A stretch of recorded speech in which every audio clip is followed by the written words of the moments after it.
Welcome. This is Christopher Calandra for the Simply Financial podcast. We are in season number 4, and this is episode number 23. I have a special guest today. With me is Kevin McGarry, who is a sales executive and a leader in the financial services industry. He brings a tremendous record of success and expertise in building and leading high-performing teams. Kevin most recently served as Vice President of National Sales at Nationwide Mutual Funds. He was responsible for all mutual fund and ETF sales across all channels. Prior to that, with Nationwide, he was the leader of the Nationwide Retirement Institute, which is a unit of Nationwide which focuses on educating financial advisors like myself about the latest retirement income planning trends. I'll also add that my brother works for Nationwide, and he worked with and for Kevin, and my brother thinks the world of Kevin, and that's also a big reason why I know Kevin. So, Kevin, thanks for joining me today. Chris, thank you so much. I appreciate it. I'm looking forward to our conversation as well. So when we were talking, just as friends, I found out that you are pursuing your doctorate.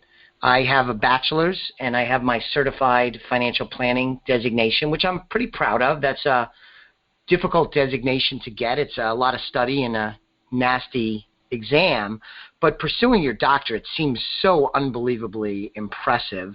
So tell me about you pursuing your doctorate. No, if you look at the doctorate program, the reason I got into it is I've always been a lifelong learner, someone that's looking for continuous improvement, not only for myself, but also for my teams as well. And I got into the doctorate program after completing a master's in coaching. And the doctorate is focused at the University of Wales, Trinity St. David out in the UK.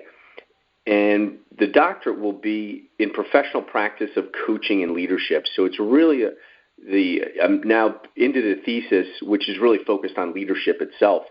But it's just a great opportunity to continue studying, continue to advance my own knowledge of the industry and what I can bring to my teams and obviously the firms that I work for as well. That is awesome. I think you and Kristen, your wife, actually, you went to the UK for a ceremony of some sort, right? Yeah, we had for the Middlesex University, which is where my master's was, I had an opportunity to walk at graduation, which is awesome. I actually had an opportunity to speak at graduation as well. But it was, over there, spend a little bit of time and go through the ceremony, which was awesome for my daughter to see. And then went back through the doctorate program. There's a residency about once a year, so go to Wales and spend about a week going through classes and just an opportunity just to meet a bunch of people throughout the rest of the world, but also spend some time studying as well. That is terrific. Now, in your previous role as national sales manager, and as I said with the Retirement Institute, I think it was similar, not identical, but similar role. At that level of organizations, a big successful company like Nationwide, is it common for people in those roles to have a doctorate? It seems that this will make you a unique characteristic of your resume, no? Very much so. In most sales leadership roles, you find folks with a bachelor's, occasionally a master's or an MBA. Very rarely do you see somebody out there with a doctorate or even pursuing a doctorate.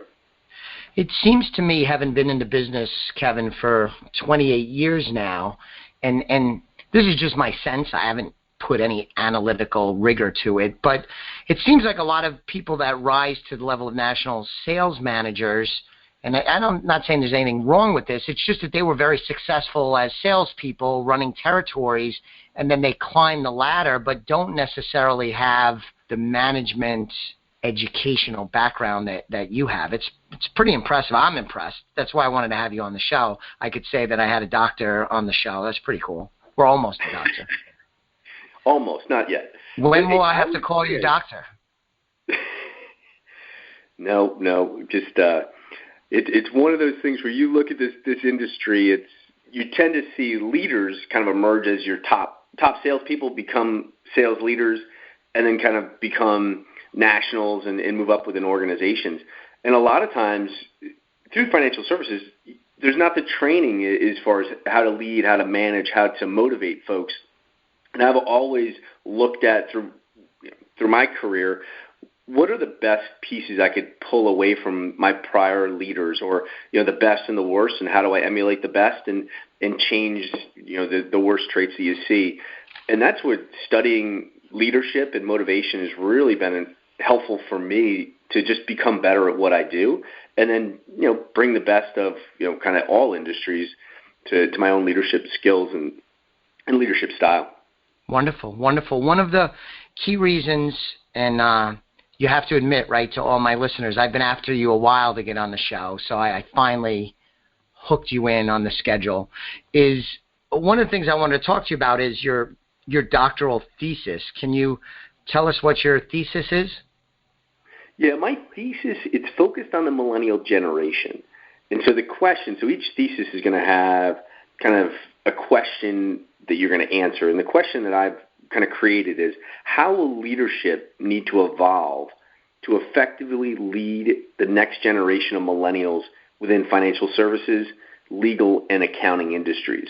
And I picked those three because they kind of intersect, as you know, right? From a financial services standpoint, Sure. Your clients are working with legal to do trust work or what have you, and they're working with their accountants on a regular basis. So the three services really become a partnership and a core of for an individual client to work with.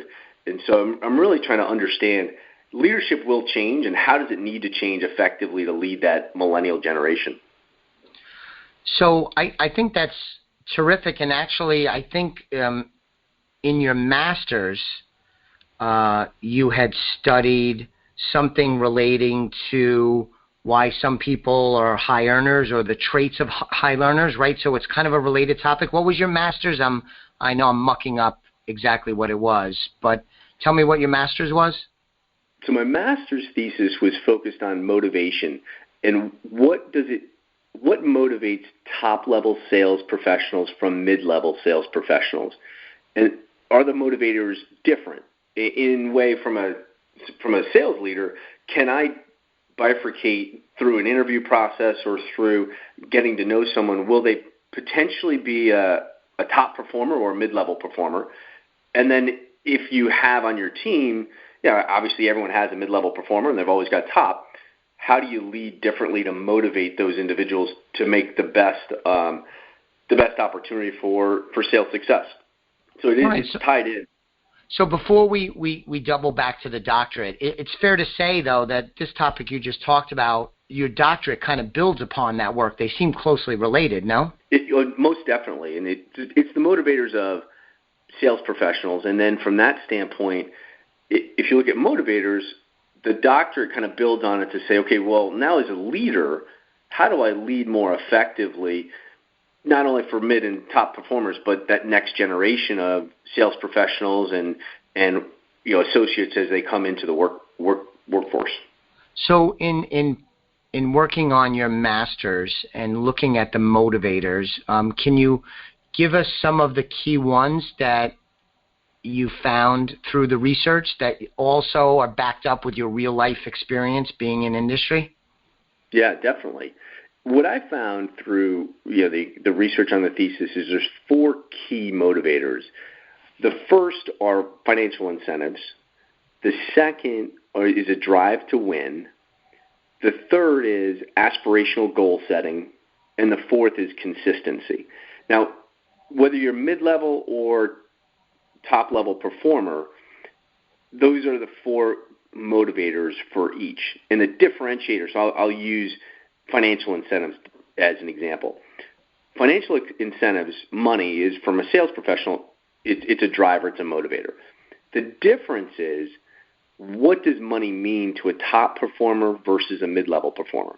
So as an example, your top performer, they're looking at, I want to earn as much as possible to create a safety net and to have a little bit of money set aside in case something happens. They always want to have that treasure chest of a safety net. Where your mid-level performers tend to be driven by money to pay for a country club, a boat, a monthly payment, a college tuition, something very short-term in nature from a goal standpoint. Right. So when someone says, "Oh yeah, I'm motivated by money," okay, well, what do you do? Why does money motivate you? And now all of a sudden, that next level answer separates what you would see as a top level versus a mid-level performer.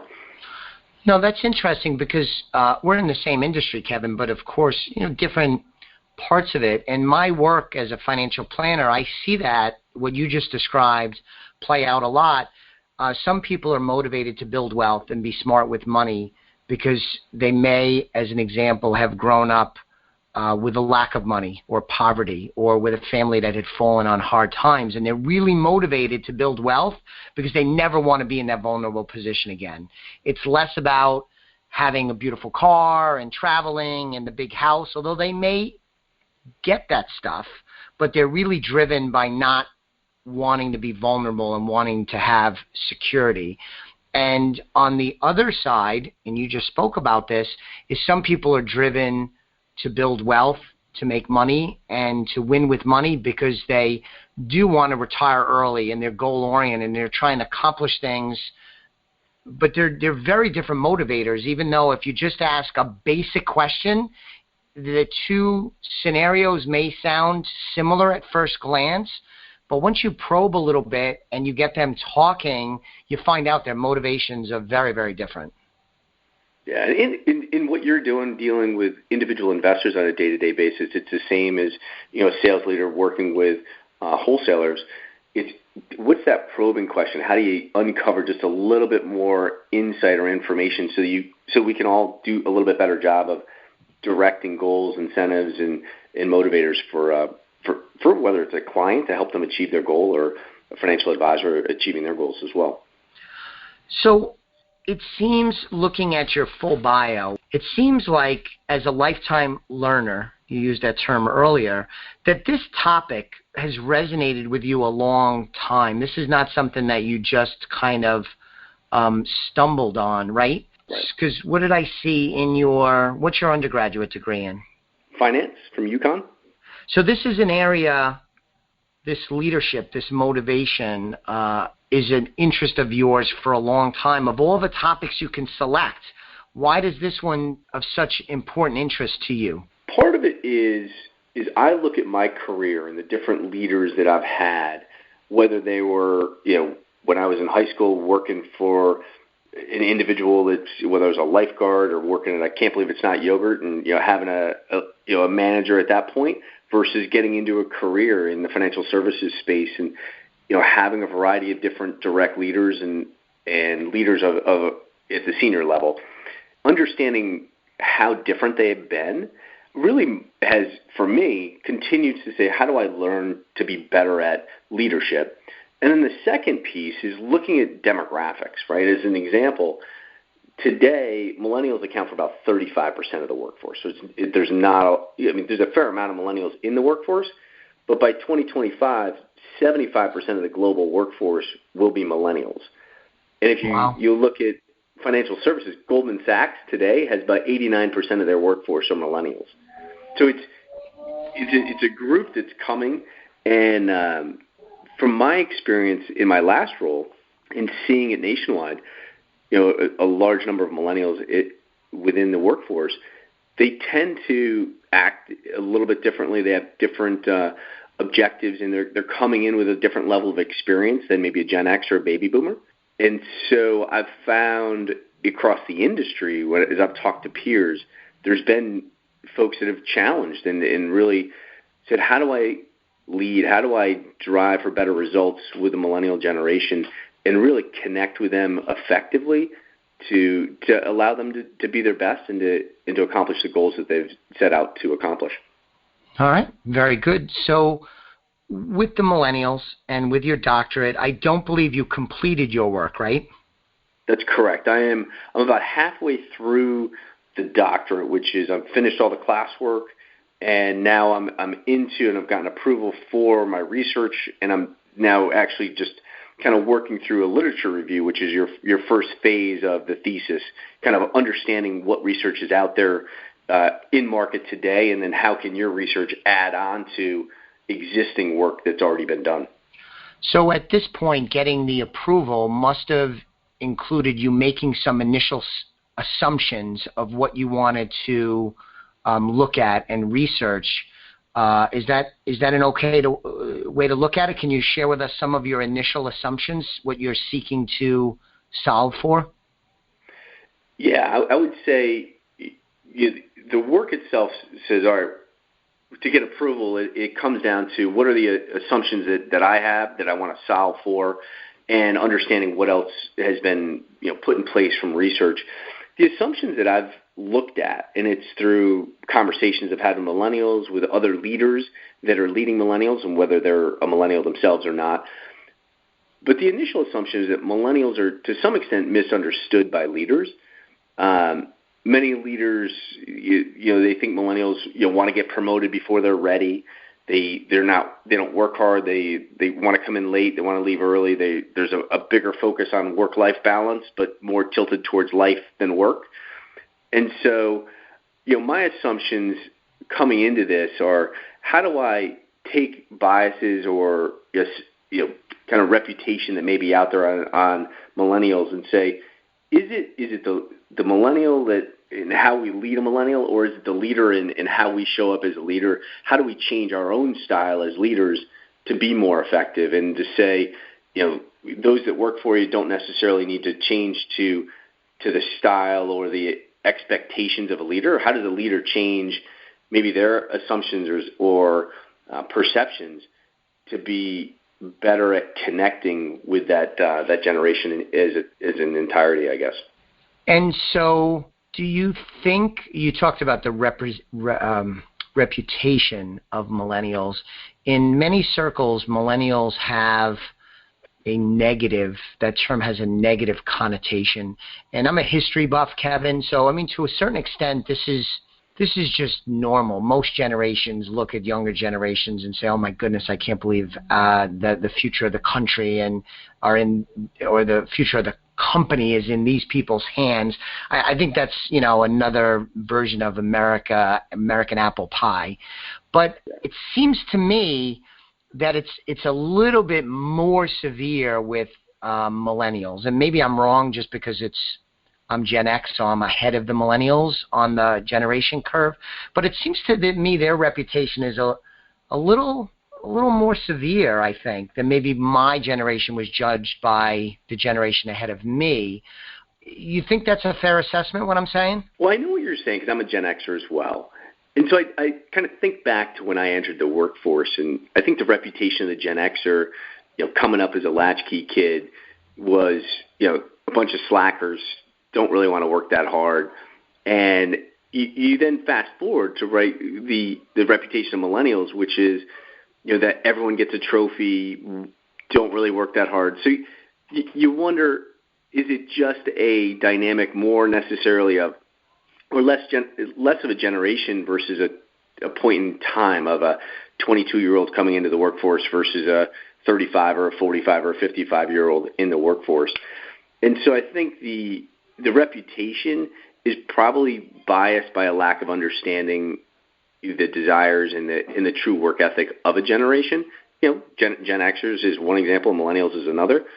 But I also believe that there's a level of, what are we doing as Gen Xers to offset the reputation that we entered the workforce coming into as slackers versus millennials coming into the workforce? How do they understand what that reputation is and do their best to show that that's not an accurate depiction of the entire generation? And do you think in general, now listen, every generation, Kevin, has their bad eggs, lazy people. Every generation does. But this overall reputation that's kind of negative, do you think by and large it's well-deserved? My experience is limited, but at the same time, between clients that are millennials, and I have a small team here at Elliott Wealth Management, but we have much of the team is comprised of millennials. 3 of the 6 or 7 are millennials, it's a little bit of like the haves and the have-nots. I mean, it seems to me there are some millennials that are amazing, hardworking, creative, do have old school American values that might have been updated a little bit, but are very similar to Gen Xers and other generations that have come before. And then there's another group that I think is where the reputation comes from. And I think they're a smaller contingency, but they're the ones that you get like live in your mom's basement and want everything today and are a little lacking in the work ethic department. But it seems to me I have no worries about the millennial generation. There are enough outstanding millennials to carry the day and make up for, to be nice, the weaker part of their generation, those that aren't that interested in working hard or smart. Is that your opinion too? It is. And one of the things I've seen is in having millennials work for me and working with a number that didn't work directly for me, but I've interacted with over the years. What I find is those that have a purpose and know kind of what they're focused on and where they're going, I mean, they are the most innovative, hardest working. They're going to get it done. They might do it in a different manner, right? So they might come in an hour late because they went to the gym in the morning, but they'll stay an extra hour or 2 hours late. They're going to get done and be more efficient and effective at what they're doing, and they're probably much more adept at technology and being able to utilize the resources that they have at their fingertips to bring together better solutions. So I'm very optimistic for the millennials. They will lead this country and obviously the companies that they work for very effectively into the future. And so I'm definitely optimistic about it. So you mentioned purpose. And thinking back, I'll be 50 this year. I think you and I are similar in age. Mm-hmm. Yep. I don't remember when I was in my 20s the idea of Gen Xers with the idea that work needed purpose.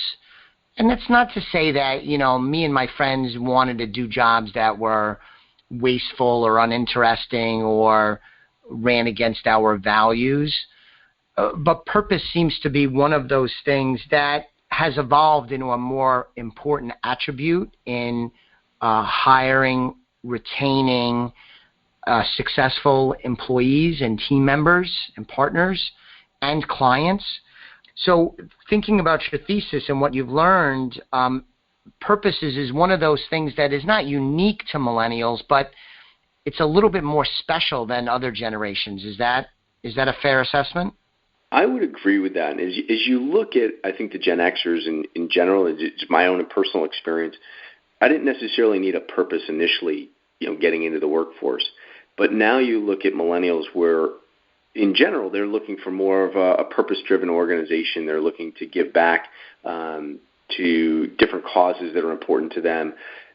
And from a retention standpoint, from a motivation standpoint, having that purpose structured effectively, it really helps put everyone on the same page and going in the right direction. I think over time, me personally, purpose became more important. But initially, it wasn't there as it is today for millennials coming into the workforce.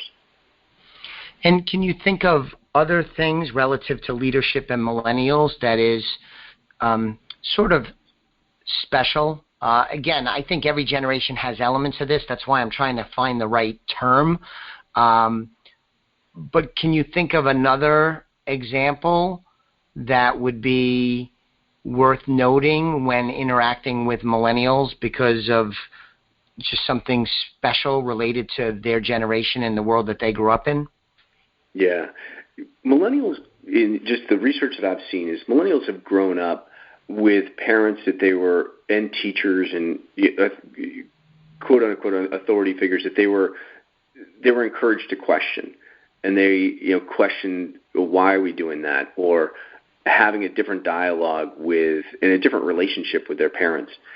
And so that mentality has transitioned into the workforce as well, where millennials in general are much more apt to speak up, and which is fantastic because they've got great ideas, but they're much more apt to jump into a conversation, have a a more effective conversation with a senior leader that prior generations at their same point in their career probably would not have had.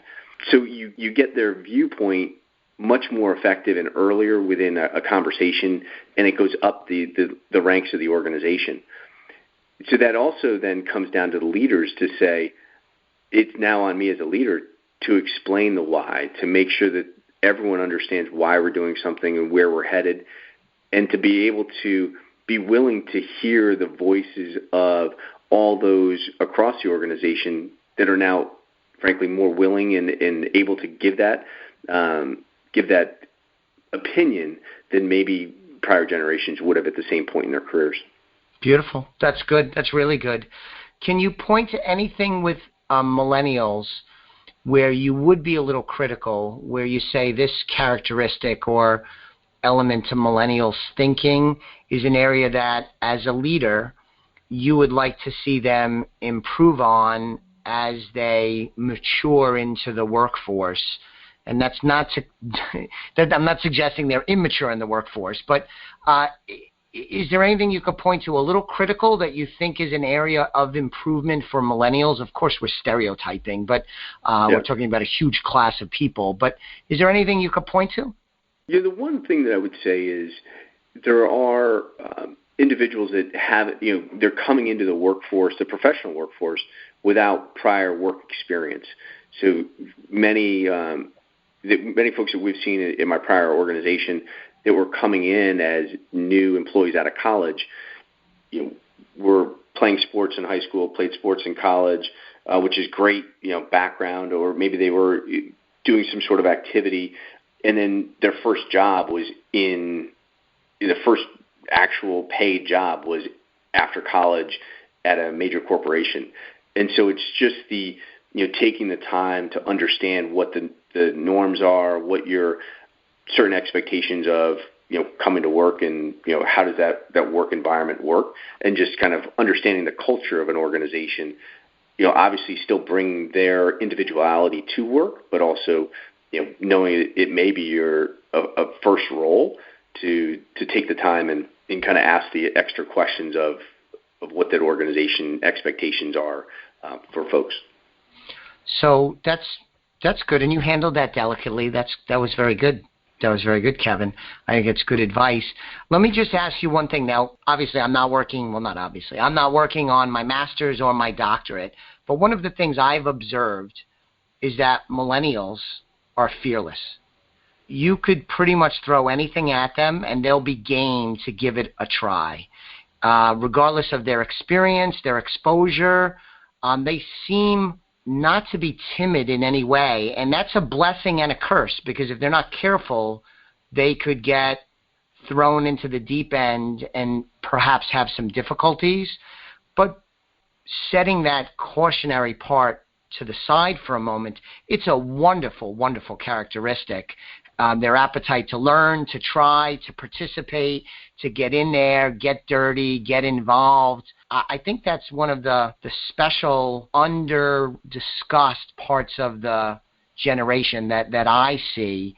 Can you speak to that? I would agree with that, by the way.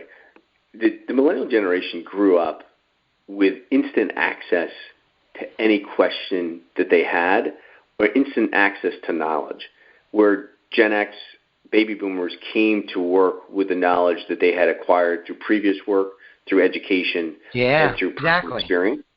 And so now you've got a generation that's coming in that that believes that they don't need to know it because they have access to the answer, which frankly is true. So they are a little bit more aggressive. They're say, hey, we can go get this done, even though per se they may not have the knowledge, but they know how to get the knowledge. Absolutely. And so they're leveraging all of their information that they can access through peers, through any knowledge online, to be able to bring that expertise, even though they don't have it embedded in their own personal experience.